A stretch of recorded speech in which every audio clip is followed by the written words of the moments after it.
What is up, you amazing people? It is I, Nima. So I played every game that was published by NIS America, released in 2022 on the Nintendo Switch, so you don't have to. I'm going to give you my rankings, and we can just go from there. Now, I want to be clear, there's a lot of bangers on this list, so if something falls at 10, it doesn't mean it's a bad game. And it is just my personal list, so don't look at it as a review score or anything like that. But first, I do want to thank you guys. I know it means a lot to take the time out of your day and just hang out on the channel or check out the video, give me your input. I just appreciate that. So I wanted to give you guys a thank you. And the second thing I'm going to need from you is I want you to comment down below and tell me what was your favorite game of 2022 that you played. Not that was released in 2022. Well, I mean, it can be, but just what game did you play this year was your favorite game? Anyway, so at number 10 on the list is Ayawari. This game is a very interesting game where you play as a little girl who has about 6 hours to break a curse that has been placed upon her. And this game is really creepy and has a few jump scares and really gets interactive, especially when you play it with headphones. And my biggest issue with the game, honestly, was that it just moved really slow for me. And I mean literally, not like the story. No, literally the character moved really slow. And there was some times when you don't really know where you're going, and so you kind of have to explore. But you'd get all the way across the map and then you would die and you'd have to be teleported right back to where you were. And I just noticed like a lot of my time was being taken up really just by walking, not even by being engaged in the game. And number 9 on my list probably has the longest name of any video game I've ever played. And it is Prinny Presents NIS Classics Volume 2 Makaya Kingdom Reclaimed and Rebound /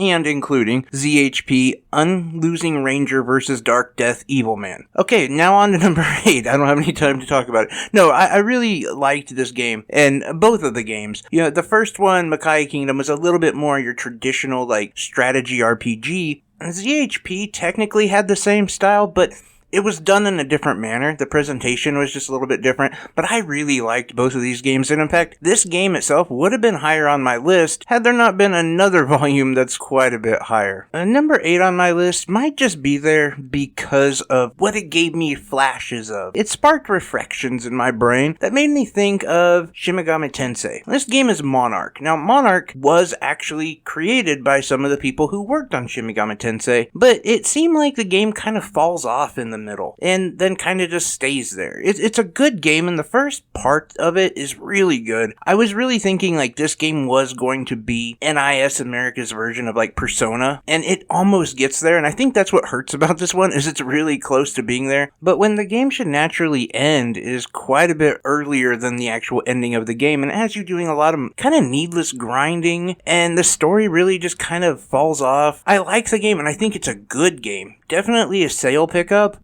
And it's one of those games that has great building blocks. Like, it's got great cornerstones on it. It's got what it's going to need at some point. So if they make a sequel, I'm definitely going to pick it up because I know what they're building from. And what they're building from is a quality product. So number 7 on my list could easily be number 6. And number 6 could easily be number 7. But I decided to put Kamiwaza at number 7. Now, this is a game that was brought over from, I believe, the PlayStation 2. And I think in the early 2000s. I'm not 100% sure off the top of my head. But this is a game where you basically rescue a little girl while you're being a Robin Hood of sorts. Turns out that years later, you've given up being a Robin Hood, you've stopped being a thief, and you still have this little girl though, and she's grown into being a teenager, but she's gotten sick, and she needs medicine that just costs an insane amount of money. And so you go back to your life of thievery so that you can supply her with the medicine that she needs. Now this whole loop is really cool and really fun, and I really enjoyed doing a lot of stuff in this game. The only reason why I don't have it up higher though is, I will be honest, the graphics, they are kind of a miss. And I understand it's PlayStation 2 era, you know, it's not going to be great, but only after a while it does start to kind of get on you a little bit. And not just that, but the process of constantly having to get this money, and it just makes you feel like you're in debt all the time. So that's why this game isn't any higher on my list. Well, number 6 is Crystar. Now this is a game that I was really interested in, and when I actually played it, I was really taken back by some of the dark and heavy things they discuss while doing it sort of in an accessible manner, and the gameplay gameplay itself, I really like. It's one of the strategy RPG type games, but it works in a different manner as well. It's kind of hard to explain, but it's a good game. It has a lot of fun with it, but again, I would say that there's some issues with it getting repetitive, and that's my only downside with it, is just the repetitiveness of it. So never in my wildest dreams would I thought a game that is essentially an interactive story would be this high on my list, but Eurokill really changed my entire opinion about these interactive graphic novel type games. It is so intriguing, so interesting. I really love everything about it, including the story, which is super twisted. I'm really excited for Eurokill 2, which I believe is announced. I'm not 100% sure, but this game was really cool. And again, it would have been higher had there not been a little bit better games on this list, and the only reason I say they're better is because they're better for me. They're geared toward my style a little bit more. But Eurokill is awesome, has an amazing story. You follow 3 different characters. They're kind of paired off, and they're supposed to be working on these kind of escape rooms, but things become real, because the reality is the escape rooms are based upon crimes that your characters committed, as the whole goal of this game is to get to the end of it and be exonerated, as every one of the characters that you're playing as has done something to quote-unquote deserve the death penalty, essentially. So you're kind of working your way through that, but you're partnered up with one of the victims of your crime. So this game gets really deep, and it is a lot of fun. Super, super interesting game. Number 4 on my list is Prinny Presents NIS Classics Volume 3, La Pucelle, Ragnarok, and Rhapsody, a musical adventure. Now, I really enjoyed both of these games. They're both the strategy RPG, but they have really good stories, really in-depth. They make you care.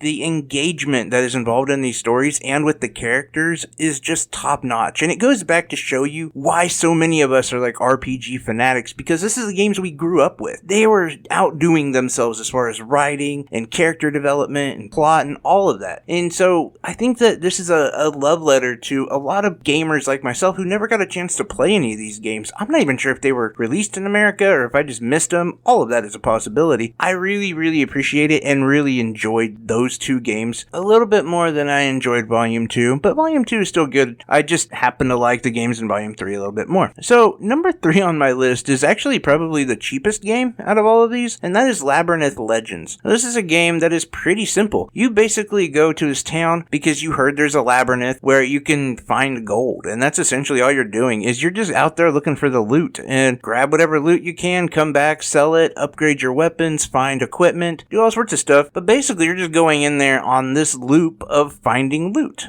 And the thing is, it's very refreshing. It's, out of all these games, it's one of those games that you can pick up and put down pretty quickly, but it's also really addictive. And I think most of that is just in part to the fact that you're constantly finding equipment, you're constantly finding items, and things that can upgrade your character, and you're always trying to push further and further to see how far you can actually get before you die or before you have to retreat. Now, basically, the entire story of this game, like I said, is your character is trapped in this village because they went there looking for a place to mine and a place to get rich, and once they entered the village, they couldn't leave because there's a curse. So now, you're stuck in this position where you have got to solve the problem. You've got to take down the big bad so that you can leave at some point. Now, number 2 on my list really earns their ranking, namely just because I really enjoyed the story, and that is The Cruel King and the Great Hero. Now, this game follows a little girl who's raised by a dragon. Basically, the world will accept her, and they will accept her as a hero, but she's got to turn her back on some people or some creatures. She's got to do some stuff I don't really want to get into because the story is so good. I love the turn-based combat. I also love the fact that when you're playing, especially early on, you can see the dragon following you, the helicopter parent that he is, and something about this game just really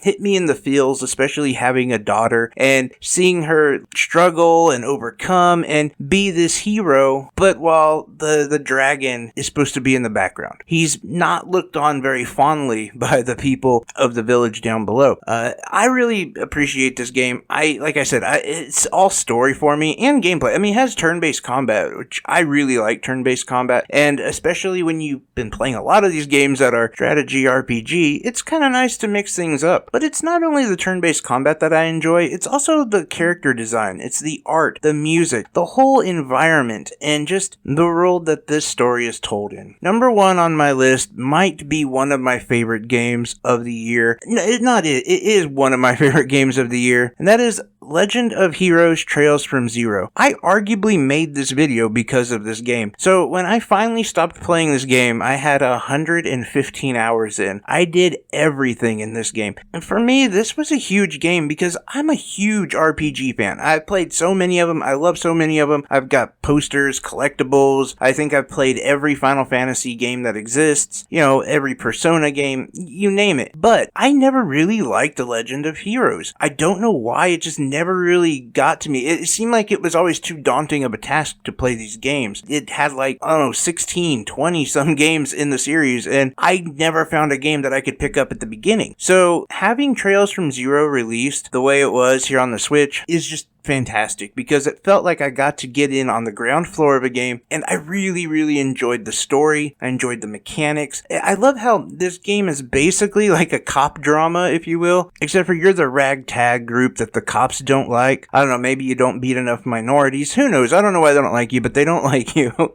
And it goes from this kind of quaint little game where you're just helping the community, maybe beating a few monsters here and there, you're just kind of doing what's right, to this game exploding into all out, one of the most thrilling, action-packed, last-minute escapes from a city I've ever experienced in a game like this. And it does such an amazing job at that. I have to tell you, the chapter 5, which is the final chapter of the game, is just, it might be one of the best things I've played in a very long time. Just so cool. I don't want to get into it, obviously, but the way that they built this up, the characters, the art, the everything about this game. This game gets a perfect score from me. I can't complain about it in any way. It has everything, the combat, the upgrading, skills, summon type powers or special ability powers. Teamwork. You can basically do these gigantic combos with the other people in your team. Not to mention, your team actually all has stories and gets along. Each one has a different story or a different kind of backstory that is really interesting, that you actually care about, and yet they all come together, they all grow together. It's a really amazing game. And not to mention humorous. It's really pretty funny as well. It takes you from being quaint and fun to being just action-packed and crazy, which I really like. I like both aspects of that. And Legend of Heroes Trails from Zero definitely seemed to bring it. I can't wait until next year when NIS brings the sequel, which I was afraid they wouldn't do that, but luckily they're awesome and they're going to bring us the sequel next year, and I'm so hyped to play that. It's crazy to say that because it's an older game, but I'm actually probably more hyped to play that than almost any other game in 2023. But I don't know, this one just got its claws in me and I really, really enjoyed it. That's why it's number one on my list. And if you are an RPG fan and you haven't played that game, you gotta pick it up. It's a must pick up. It's just so great. It's one of the best, honestly. It's done right. For me, it's a lot like Persona 5, where they tackle some really serious issues. They do it in such a manner, though, that it doesn't feel overbearing. It doesn't feel preachy. At the same time, it doesn't feel like it's overwhelming and too much for you. They just do it perfectly. And the characters, like I said, are some of my favorite now. So, anyway, that's my list of games that are published by NIS in the year 2022. 1 from 10. It's kind of crazy that there was actually just 10 games. I seriously made the list and I was just basically did a 1 through 10. And then once I filled out all the games, I was like, oh, there is actually just 10. So that ended perfect. Anyway, guys, let me know your thoughts, your comments. You know which games you're picking up, which games you're excited for. We're heading towards the end of the year, so we got a lot more compilation videos, a lot more stuff like that coming up. But anyway, guys, like always, I'm wishing you health, wealth, and above all, I hope you're truly happy because you make me happy. Take care, everyone. Bye-bye.